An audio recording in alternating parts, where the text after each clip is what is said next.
Բարև ձեզ սիրելի բարեկամներ, եթերում Տապանի գիտական Հայաստան հաղորդաշարն է եւ այսօր մենք զրուցելու ենք ձեզ լավ ծանոթ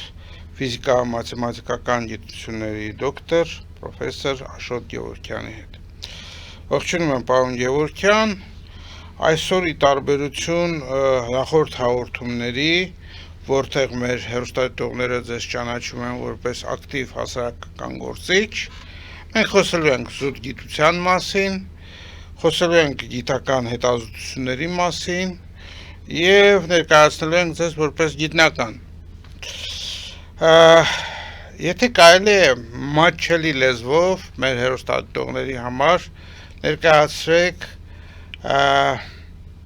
ինչով եք դուք զբաղված վերջին տարիներին, ձեր հետազոտությունները, ինչ որ հետաքրքիր արդյունքներ կան Հայաստանի գիտության կամ աշխարհի գիտության տեսանկյունից եւ արդյոք այդ արդյունքները կարող են ազդել համաշխարհային գիտության զարգացման ընթացքի վրա։ Համեցեք։ Շնորհակալություն հարգելի Տիգրան հրավերի համար։ Ես գտնում եմ շատ կարևոր հաղորդում ասա, որպեսզի մեր հասարակությունը ոնց ասում առաջի ձեռքից տեսնի Հայաստանում ինչ գիտություն կա, ովքեր կան գիտության մեջ, սա շատ կարևոր խնդիր է, որ վերջին հաշվով մենք հիմի տեղափոխում ենք մի նոր ժամանակաշրջան, որը կոչվում է քվանտային երկրորդ հեղափոխության ժամանակաշրջանը, որտեղ ամեն ինչ որոշվելու է երկրների բախտը, էթնոսների ճակատագիրը որոշելու է իրենց ներուժով այդ ոլորտներում, որտեղ ասենք ուղղակի եթե դուք ձեզ չի հետաքրում, այսպես ասած գիտությունը եւ տեխնոլոգիաները, ապա դուք հետաքրիր չեք այս նոր դարաշրջանի համար։ Սա է, ասենք նոր դարաշրջանում բնական է առույցների պոպուլյացիա կմնա, վագրերի, բիզոնների եւ այլն, եւ մարդկանց էլ տենց կանեն, ասենք եթե մի հանրություն, որ ինչ որ գիտական, ստեղծագործական պրոդուկցիա չի տալիս, նրա գոյատևելը ինչ իմաստ ունի։ Դրա համար մենք գտնում ենք նաեւ մի ժամանակաշրջանում, երբ որ իմաստների պատերազմ է գնում եւ ես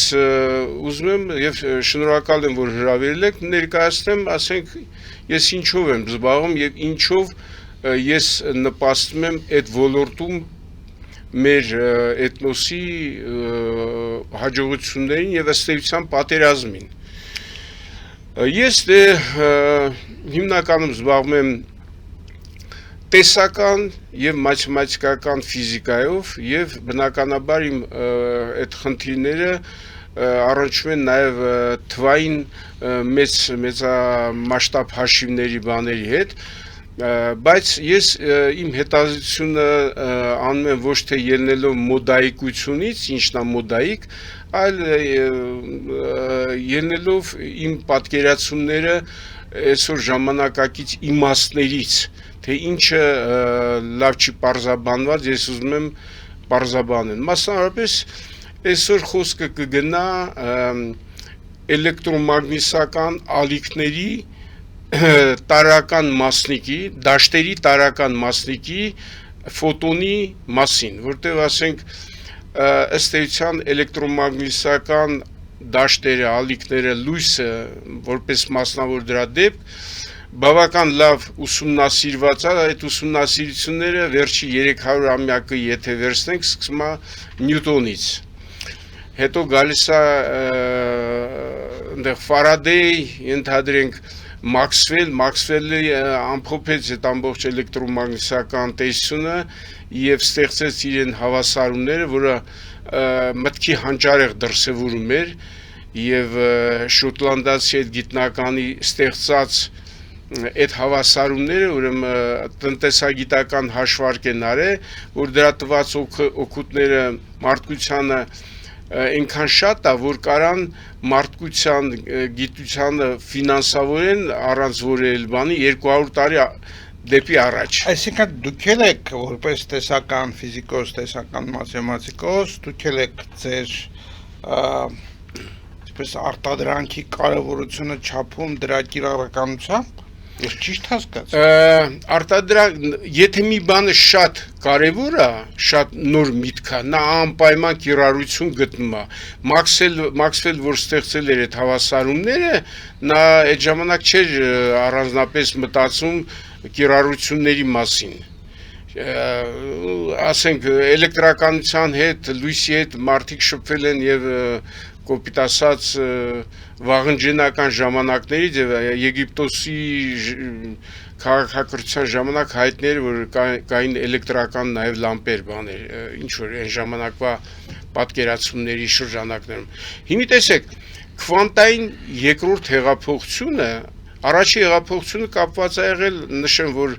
ըստ էության ատոմային էներգիա, ատոմային ռումբ, լազերներ այս տիպի հայտնագործություններից, որ մենք բոլորս գիտենք, թե ատոմային էներգետիկան ինչ կարևոր դերակատարություն ունի էներգետիկա պահովման, դեռ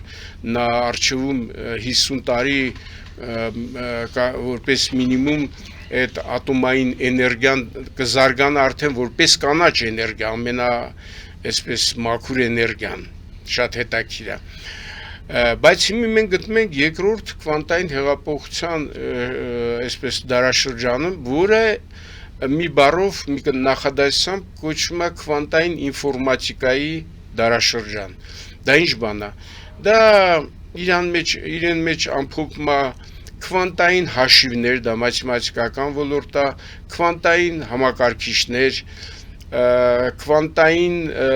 մետրոլոգիա, չափումներ։ Եկեք փորձենք, ճիշտ է, ես հասկանում եմ, որ դրանք շատ բարդ մաթեմատիկական կառույցներ են ավելի շատ, բայց եկեք փորձենք ամեն մեկը մատչելի լեզվով, օրինակներով փորձենք հասցնել մեր հեռուստադիտողներին։ Ասենք պատկերացրեք, ես օրինակ այս վերջերս տեղեկացա, որ Հոլանդիան կամ Նիդերլանդները ստեղծել են առաջի չիպերը 10,000 մեգաբիտ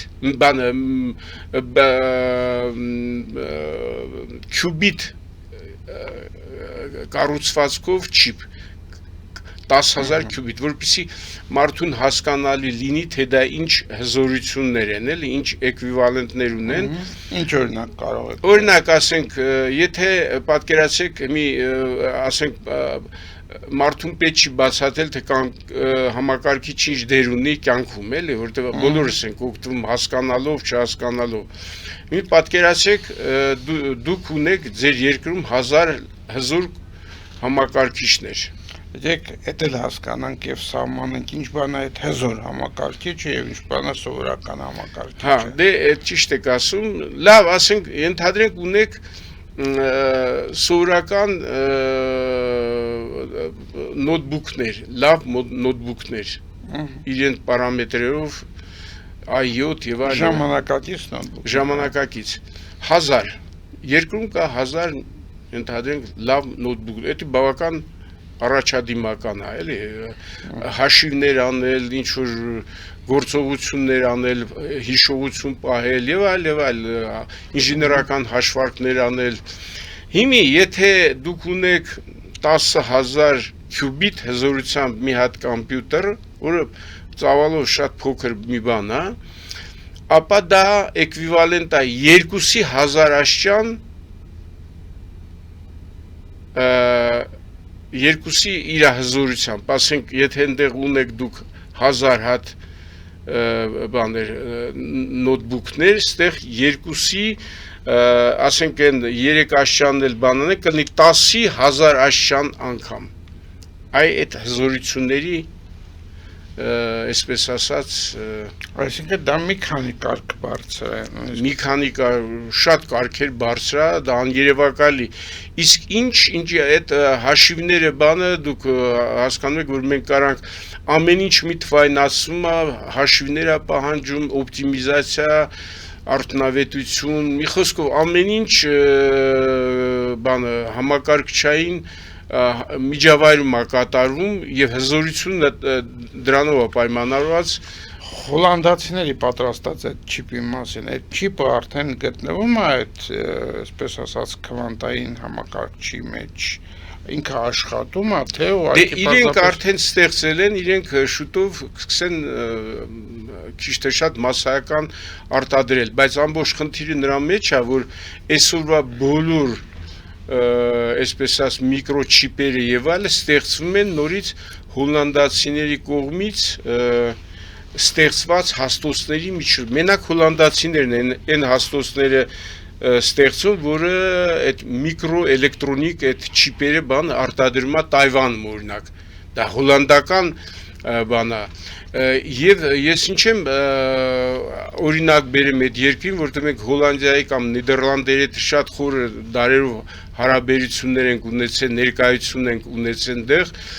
ինքը տարածքով Հայաստանի համեմատական է, բնակլիմայական պայմաններով երևի ավելի վատ, ես կասեի, անձրևային եւ այլ, բայց տեսեք, ասենք, բնակչության թվով 10 միլիոն, 3 անգամ, բայց մենք պետք է հասկանանք, որ մեր բնակչություն թիվը 3 միլիոն այդ նոմինալ, մենք Սփյուռքով բանով շատ ավելի մեծ ենք եւ խնդիրը համակարգել այդ ներուժը, մենք այդ ներուժը շատ մեծ է մեր, բայց մեր գործարարների ի տարբերություն հոլանդացիների ես մեծ մասին եմ խոսում, հատկապես Հայաստանի գործարարների ոչ մի առնչություն, ձգտում, հասկացողություն չունեն գիտության, ընդհանրապես մտքի հետ, միտք ինչ կարող է ծնել։ Այդ բանը համակարգչային հզորությունները պատահական չեն, դա վերջին հաշվով վերածվում է ռազմաքաղաքական հզորության։ Եթե մենք ասենք հիմի եւ առաջի Արցախյան պատերազմը հենց կապված է եղել այն հզորությունների հետ, այդ ոլորտում էլեկտրոնիկա եւ Մերգելյանի ինստիտուտ, ես չգիտեմ, նյութաբանության ինստիտուտ եւ այլը, որը ստեղծվել է այն ժամանակ Հայաստանը որպես սիլիկոնային հովիտ։ Հիմա նորից վերադառնալով մեր այսօրվա խնդրին, ես ուզում ասեմ, որ էլեկտրոմագնիսական դաշտերի տարրական այսպես մասնիկը անզանգված մեկ սպինով պոլարիզացիա ունեցող մասնիկներ են, ֆոտոններ են, որոնք հիմա ասենք տեխնոլոգիաները թույլ են տալիս գործ ունենանք հատ ֆոտոնների հետ, ոչ թե մեծ թվով միլիոնավոր կամ միլիարդավոր ֆոտոնների, որտեղ այնտեղ կարևոր չի դրանց առանձնահատկությունները, այլ մեկ, հատ։ Հիմի քանի որ ֆոտոնը որպես տարրական մասնիկ, հիմնարար տարրական մասնիկ է ընդհանրապես ֆիզիկայի մեջ եւ շատ զարմանալիորեն ես հայտնաբերեցի, որ նրա խոսում են, ասենք, նրա հաճախության կամ ալիքի երկարության մասին, նրա սպինի մասին եւ բևեռացվածության մասին, այս է, բայց կառուցվածքի մասին չեն խոսում, որը շատ կարևոր է, որտեղ այդ կառուցվածքները վերջին հաշվով պայմանավորվում են այն պրոցեսների արդյունավետությունը, որում ֆոտոնները մասնակցում են։ Հիմի այսպեսի մի հարց տամ ձեզ,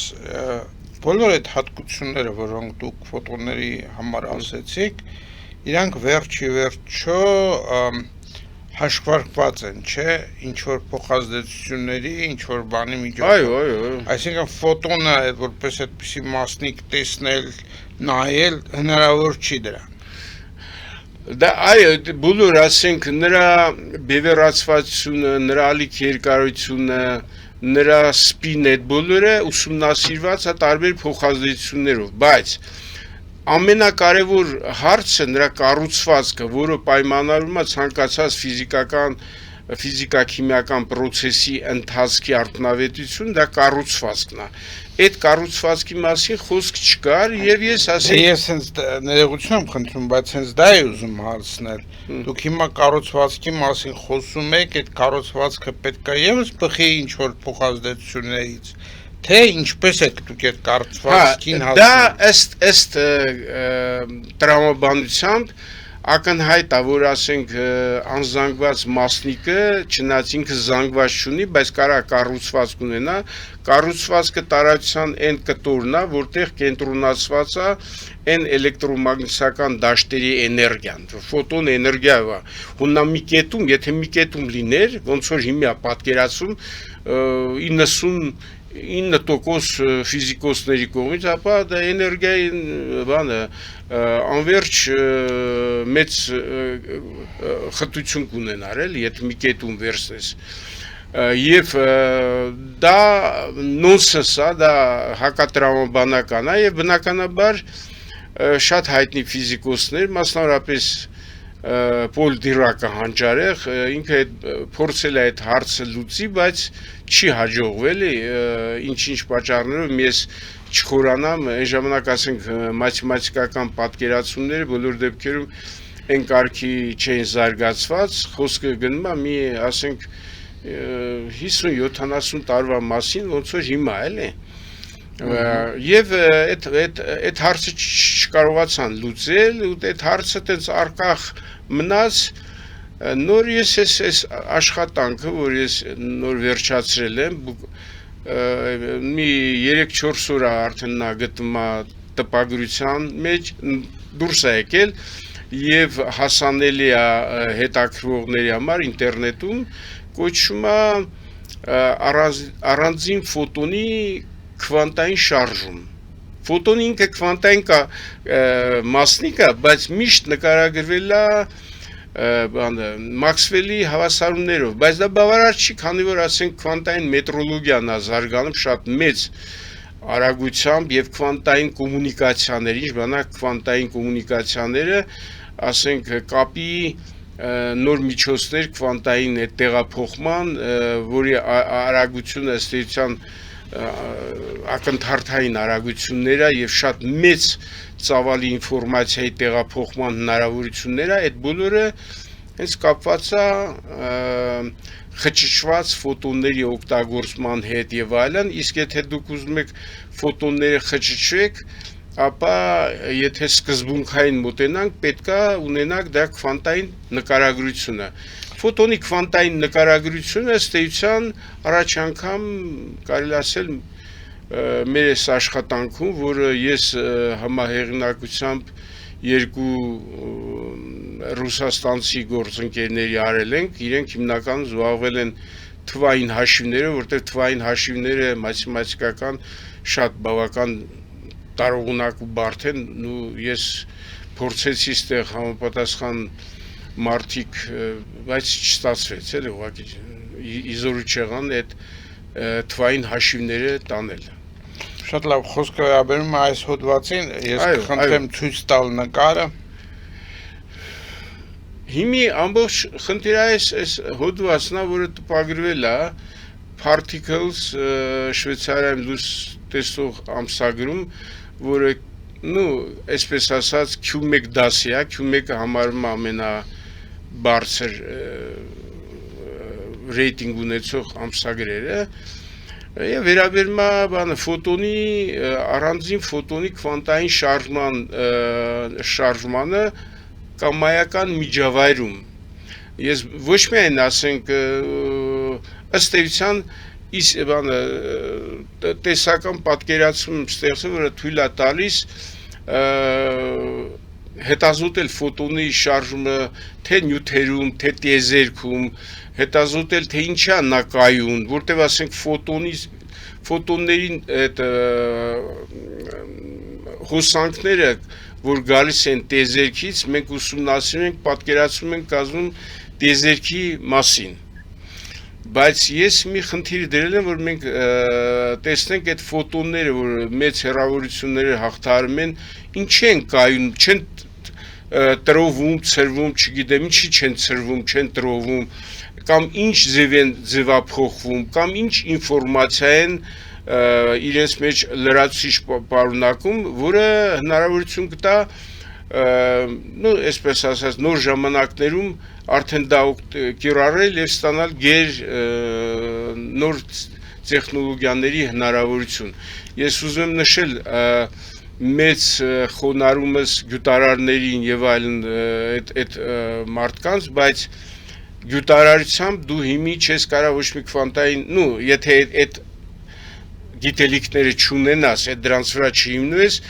ոչ մի գյուտարարությամբ դու չես կարող նոր տեխնոլոգիաներ ստեղծել։ Այսինքն այս պատկերացումները պետք են, որպեսզի մենք կարողանանք ստանալ նոր գործիքներ, նոր հնարավորություններ, նոր միջոցներ, մի խոսքով, այսպես։ Հիմի առաջի անգամ փաստորեն ես մի ապացուցել եմ, որ ասենք նույն հաճախությամբ ֆոտոնը կարող է ունենա տարբեր կառուցվածքներ։ Այսինքն հաճախությունը նույնն է, ասենք տեսանելի լույս է, ֆիքսած հաճախությամբ, բայց կախված նրա,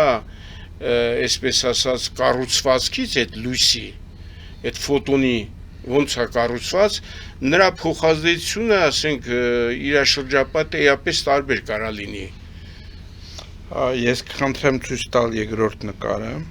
եւ ձեզ էլ կխնդրեմ մեկնաբանել։ Այստեղ ըստ էության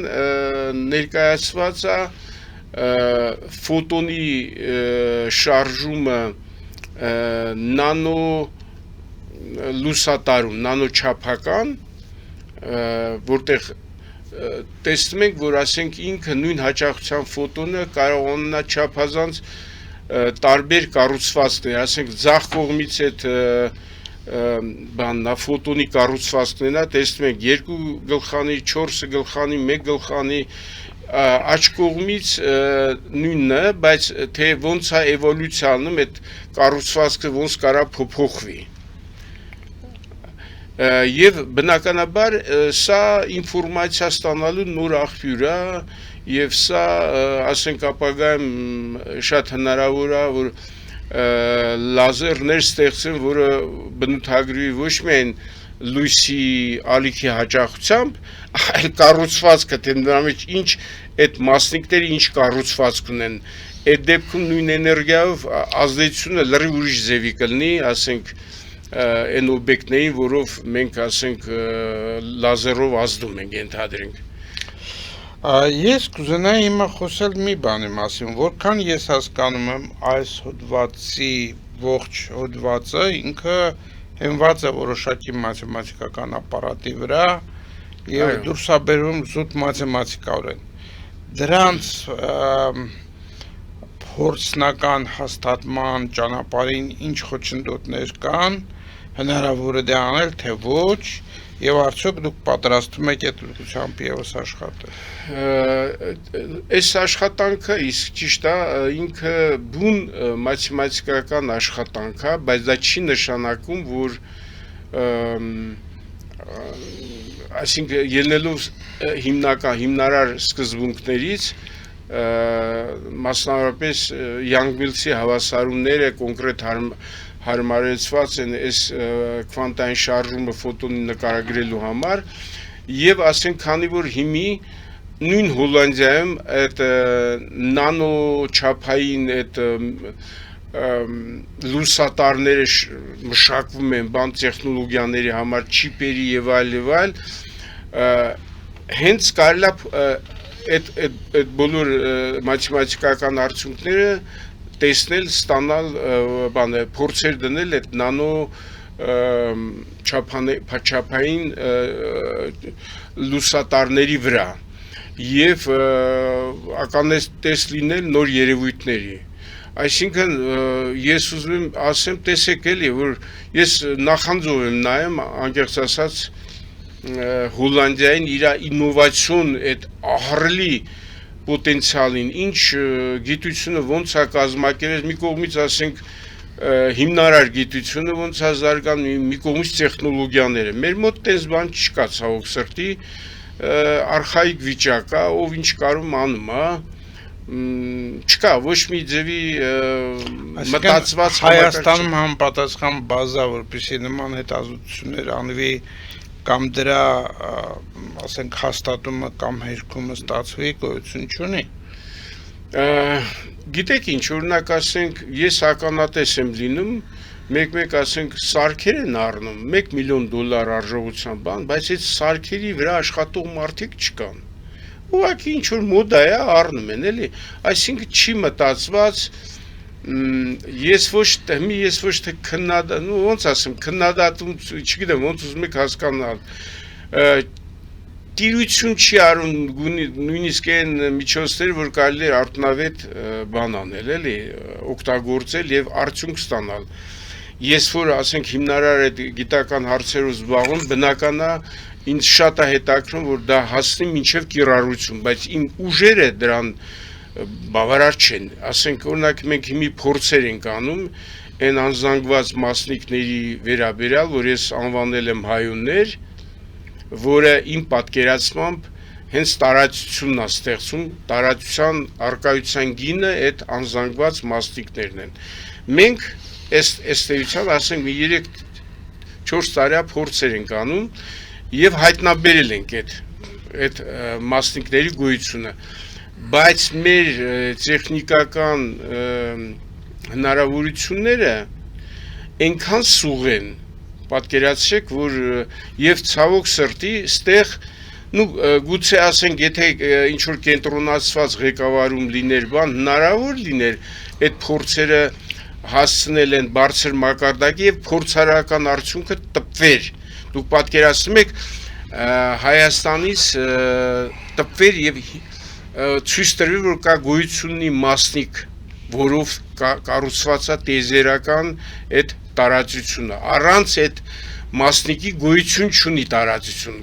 Տարածության ֆիզիկական գոյությունը պայմանավորված է այդ մասնիկներով, որը վերջին հաշվով ինքը բնական քվանտային մեծ համակարգիչ ունի կազմա եւ ինքը բանը էներգիայով էլ ուշտված, կարող ենք ասենք, որ դա արարիչն է։ Մենք փորձեր ենք անում եւ դա շատ մեծ հնարավորություններ կտա ապագայում ստեղծել նոր տիպի տվիչներ, ենթադրենք ցանկացած բիոլոգիական հետազոտությունների համար, ցանկացած երկրակեղևում փոփոխություններ, որ լինում է երկրաշարժի հետ բան եւ այլ կապված, բայց որևէ ուշադրություն, որևէ հետաքրքրություն չկա։ Այսինքն ինքը տարածություն ուշտված է էներգիայով։ Իհարկե, տարածությունը սովորաբար ասենք ոնց է, քվանտային էլեկտրոդինամիկան ինքը ասում է, որ տարածությունն անվերջ էներգիա կա, մենք ասում ենք անվերջ չի, բայց իր էներգիան նաև կառուցվածքային տեսք ունի, մասնիկների ձևով, որը այդ մասնիկների գոյությունը իհարկե հակասում է հարաբերականության տեսությանը, որտեղ ինքը եթե մասնիկ անզանգված է, պետք է լույսի արագությամբ շարժվես հարաբերականության տեսությամբ, բայց հարաբերականության տեսությունը դա վերջնաշուտ ինչ որ սահմանափակումներ ունի, շատ ավելի փոքր մասշտաբներում դա չի աշխատում։ Հա, հիմա ես ուզում ասեմ, կարող է հարց առաջանա, մենք իմաստ ունի զբաղվենք տես բաներով դրա վրա, դե դրա վրա ըստ էության, ասենք կոպիտ ասած Հայաստանի Հանրությունը համարյա թե ոչ մի գումար չի ծախսի, ես հետ ինչ որ անում եմ, բացառապես անում եմ դրսի հետ կապված օգնություններով կամ գնում եմ այնտեղ որոշակի գումար եմ ստանում, այդ շարունակում եմ, ինձ առաջարկություններ ա եկել, միջալոց ասեմ, լուրջ առաջարկություններ ա եկել, բայց որպեսզի այդ հետազոտությունները ուրիշ տեղ շարունակեմ, ուղղակի ես ելնելով տարբեր մտահղացումներից դա չեմ ուզեցել անել, այդքան բան։ Եվ խնդրեմ այս բաժինը ավարտելու համար ներկայացրեք, թե ինչ արձագանք ունի ձեր այս հոդվածի տպագրությունը, ինչպես են սրան վերաբերվում այլ ֆիզիկոսներ։ Ուրեմն հենց աշխատանքը դուրս է եկել մի 2 օր առաջ ինքն գրկվել է այս պահին այդպես պերիոդիկ մրցույթներ ալնում համաշխարհային լավագույն աշխատանքի տեսական ֆիզիկայի, մաթֆիզիկայի ոլորտում դրա մեջ է ընդգրկվել եւ հիմի գտնվում է այդ այսպես ասած մրցակցային բանի մեջ էլի ընթացքի մեջ էդի ընդ որում առաջի աշխատանք չի նախորդներն էլ օրինակ ինչ որ վերաբերում էր նուկլոններին որից կազմված է մեր նյութը այդ աշխատանքն էլ նորարարական եղել դասական 3 մարմնի խնդիրն էլ նորարարական եղել այսինքն ես ինչ իմ հնարավորությունը թույլ է տալի անում եմ ուղղակի Եվ համանդեպս դրսում դա գնահատվում է, իսկ դրսում գնահատվում է այնքանով, որ ասենք հրավիրում են, ասենք շատ ժամանակ ես ասենք կոնֆերանսներ բան որ գնում եմ,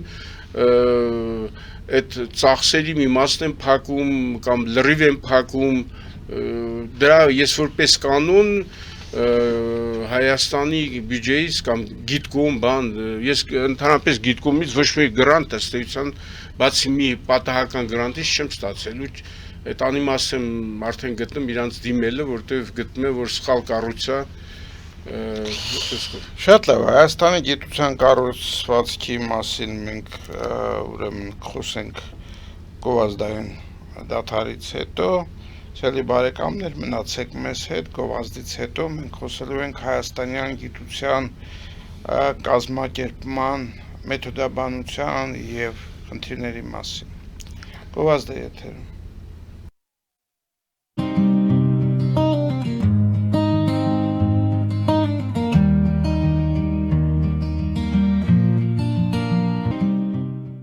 Ֆելիչե ժամանակակից ատամնաբուժական կլինիկա Այստեղ հարմարավետությունն ու խնամքն առաջնային են։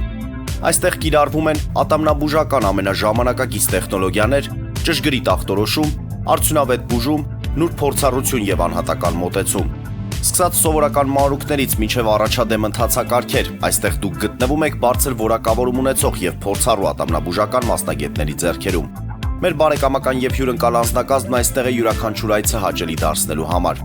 Ֆելիչե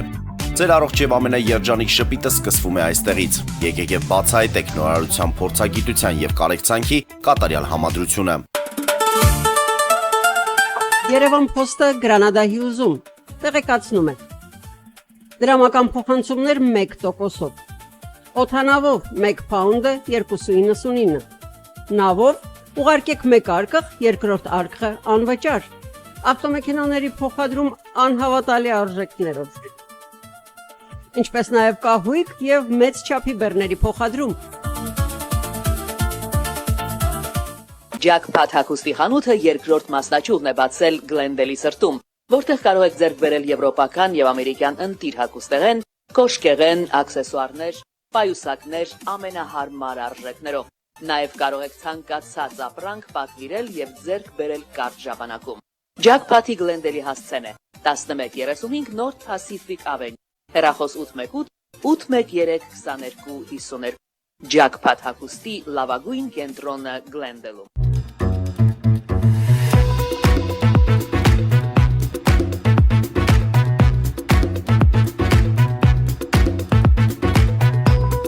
Արարատ ռեստորան, ընտանեկան եւ ընկերական ժամանցի լավագույն հասցե, սիրված արտիստներ, հյուրընկալ մթնոլորտ, հարուստ ճաշացան, անմահական խորտիկներ, Արարատ ռեստորան, հասցեն անփոփոխ, սիրով սպասում ենք ձեզ։ Լավագույն պաղպաղակ, բնական, համեղ եւ մատչելի գներով պաղպաղակը կարող եք ձեռք բերել բոլոր հայկական խանութներում։ Պահանջեք հայկական պաղպաղակ, Թամարա պաղպաղակ։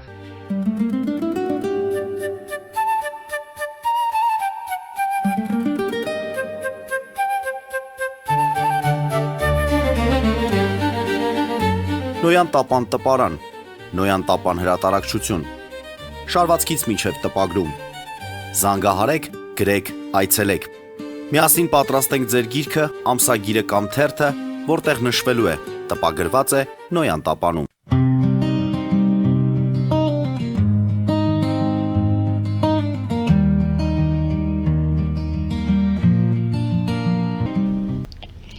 Մենք շարունակում ենք մեր զրույցը ֆիզիկա-մաթեմատիկական գիտությունների դոկտոր Աշոտ Գևորգյանի հետ եւ հաղորդման այս հատվածում անդրադառնանք այնուամենայնիվ Հայաստանում գիտության հեռանկարներին։ Մենք առիթ եղել է, մենք խոսել ենք այս մասին, գիտությունը Հայաստանում տեսել ենք, որ գիտությունը ավելի շատ փորձում են կիրառական տեսանկյունից նայել, բայց միևնույն է, անգամ այդ մոտեցումների դեպքում մենք ունենք շատ փոքր հնայի տոկոս հատկացվող գիտությանը, որը ըստ բոլոր պրոգնոզների պետք է բերի գիտության դանդաղ մահվանը կամ արագ մահվանը։ Հա, դա տենց է։ Եվ քանի որ աշխարհն էլ մտել է մի դարաշրջան, որտեղ անընդհատ գիտա տեխնիկական հեղափոխությունները, համենայնդեպս վերջին 200 տարվա ընթացքում դրանք առնվազն 3-4 հատպիսի հեղափոխություն է եղել եւ գնալով այդ հեղափոխությունների միջև եղած ժամանակահատվածը կարճանում է, որովհետեւ գիտությունը սկսել է զարգանալ էքսպոնենցիալ, ապա մտահոգիչ է, որ Հայաստանում գիտությունը այդքան երկրորդացված է եւ ես որպես ձեզ, որպես գիտնական ուզում եմ հասկանալ, ինչ չափով է հիմնավորված մեր իշխանությունների, մեր պետության վերաբերմունքը գիտության նկատմամբ, գուցե դա կախված է նրանից, որ այդ համակարգում, այդ ակադեմիական գիտական համակարգում եղել են, ասենք, առանձին անհատներ, որոնք գիտական ուրեմն արժեք են ներկայացրել իրանցից եւ եղել է բավականին մեծ շերտ մարդկանց, որոնք որ գիտության մեջ չպետք է լինեին, բայց այնտեղ են գտնվում եւ փաստորեն ծանր բյուջետային ուրեմն ծանրություն են առաջացնում մեր պետության համար։ Եթե մտածենք, թե ինչն է հիմնական պատճառը,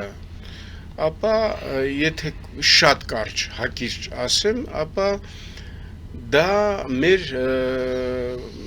քաղաքական ղեկավարությունների, դա մենակ այսօրվանը չի վերաբերում, նախորդների եւ այլն, գուցե բացառությամբ Սովետ միության ժամանակ, որտեղ այնտեղ դրսից էր թելադրում, ելնելով իրենց պահանջները, երբ որ մենք պետքա թելադրեինք մեր պահանջները, այդ թելադրումը չկա, այդ խնդիրը չի դրվում գիտնականների առջև։ Ասենք ես վերջերս տենց մի խոսքով ամբողջը սխալ է կառուցված, կապկած է, ասենք, իբր արևմտյան համակարգերից, բայց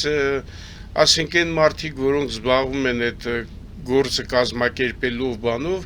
իրանք բոլորը տեղյակ չեն, չկա էքսպերտային համակարգ նորմալ, ամեն ինչ բակային մակարդակ է իջացված, օրինակ ասենք, կամ պատկերացրեք, ասենք, դպրոցական օլիմպիադաներում բանում ժամանակ լավ խելացի երեխաներ են լինում հայեր Հայաստանում բան, բայց դա հետագա զարգացում չի կարա ստանա, ինչի, որտեղ, ասենք, ենթադրենք մաթեմատիկայի ֆակուլտետում, չէ, քվանտային մեխանիկա չեն դասավանդում, պատկերացնում եք, քվանտային դարաշրջանում Մասնագետներ չկան։ Չէ, մասնագետներ կակրաս այդ ոլորտի կան, ուղղակի դասաժամերի խնդիր կա, իրար մեջ տես կիսելու, մարդիկ շատերը եկել կարճել են իրենց այդ դիրքերից բանից, ասենք, գիտական պրոդուկցիա էլ չեն տալի, նույնը վերաբերում է ֆիզիկայի ֆակուլտետ, նույն մնացած ֆակուլտետներին, բայց այդ տիպիկ օրինակ քվանտային հաշիվները հիմի, քվանտային ալգորիթմները շատ էական մի ոլորտ է, բայց նրանով, որ եթե որպեսզի մաթեմատիկոսը զբաղվի, նա գոնե պետք է ինչ-որ քվանտային մեխանիկայից գաղափար ունենա։ Համալսարանում եզակի բան է, քվանտային մեխանիկա մաթֆակում չեն անցնում։ Ֆիզֆակում էլ չեն անցնում այն տիպի մաթեմատիկական դիսցիպլինաներ, որոնք հնարավորություն կտան, ասենք, արդեական բաներ ուսումնասիրել։ Ասենք, այս ուսումնասիրությունները, որ ես անում եմ, դա վերջին հաշվով այն բագաժն է, որ ես ստացել եմ Սանկտ Պետերբուրգի համալսարանում, մաթեմատիկական այն կրթությունն է, որ ես մտնելով, շփվելով, հասկանալով եւ այլ, ասենք այդ իմաստով ես շատ պարտական եմ այն ժամանակահատվածին, որ այնտեղ կրթություն եմ ստացել։ Չկա այստեղ տենց բան։ Հիմա ասենք ոնց, բայց չկա ամենակարևոր պատասխանատու մարդը։ Ասենք այս վերջերս վարչապետը ասում էր, պետք է հասկանանք, գիտությունը մեզ պետք է, այս մարդը չի հասկանում։ Օրինակ, ինչի համար է ինքը ապրում, ինչի համար է ընդհանրապես այս ազգը։ Եթե հայ ազգը չի ստեղծագործելու, ինքը չի ստանալու ապրելու իրավունք, էլ ոնց բացատրեմ, որտեղ այս փոքր քանակությամբ եւ այս տիպի օժտվածությամբ, որ տված է արարիչի կողմից, ինքը պետք է ծախսի, չգիտեմ, ուտել խմելով, խորովածով բանով։ Ես երկու հարց եմ ուզում տալ ձեզ, ուրեմն մեկը դուք շոշափեցիք ղեկավարությունը, որքանով է ընկալում այդ գիտության կարևորությունը, որքանով է պետությունը գիտությունը դիտում որպես մի հատ գործիք, որին ինքը կարող է տալ հանձնարարականներ եւ որոշակի արդյունք ստանալ, ասենք իր խնդիրները լուծելու համար անվտանգություն, գաղափարախոսություն, կոնցեպցիա, ինչ որ այդպիսի բաներ։ Ես շփվել եմ տարբեր ժամանակներ, տարբեր չինովնիկների հետ, ես շփվել եմ նաև, ասենք, ամենագրագետ վարչապետի հետ, որը Բագրատյանն էր, տնտեսագիտության դոկտոր եւ այլ։ Ես վերջերս եմ դա նույնիսկ շփվել, ոչ թե ես իրան բանի համար, ասում էր 20 հատ գիտնականը կարող են մեզ այսենց իրան։ Եվ երկրորդ հարցը, որը կապված է ձեր ասացի հետ, եւ գուցե դա չեն հասկանում, ես ուղղակի ուզում եմ ճշտել ձեր տեսակետը, որպեսզի լինի 20 գիտնական, արդյոք գիտության մեջ պետք է որ լինին 20,000 մթնոլորտ ստեղծող մարդ, որը գիտության մեջ է։ Հասկանում եք ինչ եմ ասում։ Անպայման, այո։ Այն ինֆրաստրուկտուրան, որ պիտի լինի գիտնականներ, լաբորանտներ, հաջող գիտնականներ, ոչ հաջողներ, եթե դուք խնդիր եք դնում ունենալ 20 առաջատար գիտնականներ համաշխարհային մակարդակի, դուք պետք է ունենաք առնվազն 20,000-անոց թիմ, որի մեջ այդ 20,000-ը 20 հոգին կարողանան կայանալ։ Այո։ Դա անհրաժեշտ է, օրինակ ասենք Սովետ միության ժամանակ Հայաստանում եղել է 30,000 մոտավորապես գիտա ինժեներական, բայց մի 300,000 ինժեներներ, ուրիշ գիտա հետազոտական հիմնարկներից բացի եղել են կոնստրուկտորական բյուրոներ եւ այլն, եղել են լավերը, եղել են վատեն, բայց այդ միջավայրը նպաստել է մեծ առաջընթացի։ Մարդիկ մոռացել են, որ ասենք Ամերիկայի Միացյալ Նահանգների հետ զուգահեռ ստեղ ստեղծում էր համակարգիչներ եւ այլն, ստեղ կար ենթադրենք Նայրիտը այդ բանը տեխնոլոգիական գիգանտը, որը 5 խոշորագույն աշխարհի այդ ոլորտի ձեռն, այդ բոլորը մի հատ միջավայր է եւ դա մշակույթ է, այդ մեգա մշակույթի մաս է։ Եթե մենք ուզում ենք, մենք չենք կարա գիտությամբ չզբաղվենք ու կարողանանք պահպանել մեզ եւ մեր մշակույթը, մեր ինքնությունը։ Այսինքն այս հարցի պատասխանը այն հետևությունն է, որ մենք պետք է անենք, որ պետությունը պետք է հասկանա, որ այդ 20 առաջատար գիտնականը ունենալու համար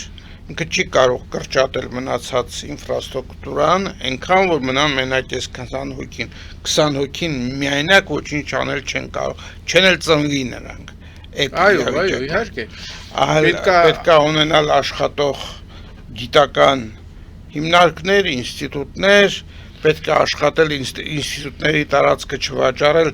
շենքեր կառուցողների համար, պետք է ունենալ հանձնարարականներ այդ գիտությանը եւ ստացված որոշակի արդյունքներ։ Այսինքն գիտությունը ինքը պիտի լինի հիմնական ոչ միայն ֆինանսավորողը, այլև նրանցից արդյունք պահանջողը։ Օրինակ ես բերեմ, օրինակ Այս վերջերս ինչ որ այսպես տեղական որոշ գործարարական շրջանակի հետ ենք փորձում համագործակցել, ստեղծել էներգիայի աղբյուր։ Բայց այս մարդիկ արդեն շատ չմանրամաս իզոտոպների վրա եւ այլ այս մարդիկ արդեն իրենք հաշվում են իրենց շահույթները ոչ մի կոպեկ չդնելով այդ գործի վրա իրանք մտածում են հեսա բան 2-3 գիտնական կգան իրենց համար միլիոնավոր դոլարի շահույթ կապահովեն Եվ այդ հենց այդ մտածելու արդյունքում, հենց այդ դրա արդյունքում գնաց եւ այն որ մենք սկսել ենք եւ բավական լավ առաջա գնացել տարբեր ուղղություններով, այդ ուղղությունը որ մենք մշակում ենք կոմպակտ էներգիայախումներ կանգ առավ հենց վայ այդ գործարարների պահվածքի շնորհիվ, որտեղ իրանք չեն հասկանում, որ այդ տիպի արդյունք ստանալու համար պետքա ծառը դու ջրես, հետևես, ինքը զարգանա նոր։ Իրանց պատրաստի բեր, եթե պետք է ես պատրաստի հետ ունենամ, էլ ինչ եմ քեզ բանան հետ համագործակցում։ Հիմի նույնը վերաբերում է, ասենք, մենք ունենք, ասենք, ես ասեմ, փորձարարական բոլոր տվյալները, որ գերժամանակակից նոր սարքավորում ստեղծենք, որը մեր հայրենակից Ռայմոնդ Դամադյան, որ ՅԱՄ այդ տոմոգրաֆ սարքը ստեղծել է, նրանից ավելի առաջ գնա, որտեղ նա հիմնված է նոր քվանտային երևույթների վրա։ Բայց չկա այդ միջավայրը չկա, այդ հասկացողությունը չկա, պետություն, բարձր տեխնոլոգիաների նախարարություն, պատահական մարդիկ, ինչ որ որոշներ ուղղակի ընդհանրապես կրթություն չունեցող սկսած նախարարից եւ այլն, այս բոլորը էապես ազդում է, բայց մենք որպեսզի ստե գոյատևենք եւ զարգանանք, մեզ պետքա այն տիպի մոտեցումներ, որ ասենք Նիդերլանդերն ղեկավարություն որ հասկանա, որ պետքա իրան գերժամանակակից նոր գաղափարներ, նոր սարքավորումներ ստեղծի, մենք ունենք 50 ստրատեգիական իզոտոպներ են, որ ամերիկացիները ասում են, էլի, Սյունիքում, բայց արդեն տեսեք ինչ է կատարում Սյունիքի շուրջ, արդեն Google Map-ը, բանը, Տիգրանակերտը, Տիգրանաշենը նշում է քյարքի, երեկվա ես բաներն եմ, տվյալներն եմ ասում, այդ ընթացնակն, այսինքն մենք ահռելի հարստություն ունենք, որ դրա հիման վրա մենք կարանք, այսպես ասած, նոր հայկական աշխարհակալություն ստեղծենք, բայց չկա այն քաղաքական գործիչները ընկած ընտրապայքարի մեջ խելակորույս իրենց հիմնական մասին է խոսքը ճնշող մեծամա գաղափար մեկից ես չեմ լսում գիտության դերի մասին ասենք մենք ես բան եմ ավել եմ ասում մենք կարանք ստեղծենք մեր սատելիտները մեր համակարգը փնտրողական որ ասենք Google-ը կա, մերը ստեղծենք, այդ հնարավորություններ կա, ոչ թե մենք կախված ենք որևէ Google-ից, որտեղ ինչ-որ եբրարացի փողը ստանա, վերցնի, արդեն ջերմուկնել են նշում, ջերմուկը նշված է իստիսու, հակագծերով, դե, մենք որոշել ենք ես հաղորդման մեջ քաղաքականությանը չանդրադառնալ, կխոսենք դրա մասին հաջորդ հաղորդումներում, հետևությունը մեկն է, որ մեզ պետք է այնպիսի ղեկավարություն, որը հրաշալի հասկանում է գիտության դերը, գիտություն տեխնոլոգիաներ, այո, դերը պետության եւ հատկապես ազգային պետություն կառուցելու մեջ եւ պատմությունն էլ միշտ ցույց է տալիս, որ ղեկավարությունը դա չի հասկանում, այդ պետությունը գոյություն չի ունենում երկար ժամանակ։ Ես օրինակ կարամ բերեմ պատմական 7-րդ, 6-րդ, 7-րդ դար, 5-րդ դարից սկսած Դավիթ Անհախտ, Անանիա Շիրակացի, այդ կարգի հզորության գիտնականներ են եղել, բայց մեր թագավորների մոտ մտածողությունը չեն հասկացել, որ միտքն է կարևոր, որպիսի հզորությունը իրենք պահպանեն եւ զարգացնեն։ Այդ ժամանակներում աշխարհում այդ տիպի միտք չի եղել։ այն ժամանակ, երբ որ Կիլիկիան սկսել է զարգանալ, Եվրոպայում այդ մակարդակից շատ ցածր ա եղել, նույն Վենետիկում բանում, ասենք առևտուր անելուց այդ բոլոր հաստատում եք ուղղակի այդ միտքը, որ այնուամենայնիվ գիտությունը շատ կարևոր է տվյալ ազգի կայացման համար, իսկ ներկա դարաշրջանում դա կրիտիկական կարևոր ֆակտոր է, եւ որովհետեւ հիմա ամեն ինչ հիմնված է գիտության արագ զարգացման վրա։ Ես ուզում եմ շնորհակալություն հայտնել հետաքրքիր զրույցի համար, սիրելի բարեկամներ, սրանով մեր հաղորդումը ավարտում եմ, հիշեցնում եմ, որ մենք զրուցում էինք Աշոտ Գևորգյանի հետ, ֆիզիկա-մաթեմատիկական գիտությունների դոկտոր, եւ խոսում էինք Աշոտ Գևորգյանի վերջերս կատարած հայտնագործության մասին, որը ինքը հրատարակել է շվեյցարական ամսագրերում, եւ խոսում էինք նաեւ նրա մասին, որ գիտությունը շատ կարևոր է եւ ցավալի է, որ մեր իշխանությունները այդպես էլ չեն պատկերացնում դրա կարևորության աստիճանը պետության գոյության մեջ։ Աղթում եմ ձեզ ամենայն բարիք եւ մինչեւ նոր հանդիպում։